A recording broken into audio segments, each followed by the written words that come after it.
నీళ్లల్లో మలము తేలినప్పుడు దేనికి సంకేతం అంటే ఆహార పదార్థాలు ప్రేగుల్లో అరగటానికి ఎక్కువ సమయం నిలవ ఉన్నప్పుడు అవి పులుస్తాయి. పులిసినప్పుడు గ్యాసెస్ ఎక్కువ తయారవుతాయి. ఈ గ్యాసెస్ ఎక్కువ తయారైనప్పుడు ఆ మలాన్ని నీళ్లపైన తేలేటట్టు ఆ గ్యాసెస్ చేస్తాయి.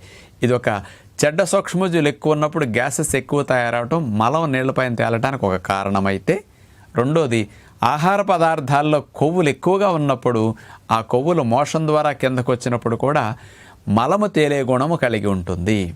అట్లాగే కొంతమందికి జిగురు ఎక్కువ కూడా అంచులమట మ్యూకస్ సిక్రీట్ అయి కూడా మోషన్లో వచ్చినప్పుడు కూడా మలము నీళ్లపైన తేలుతూ ఉంటుంది.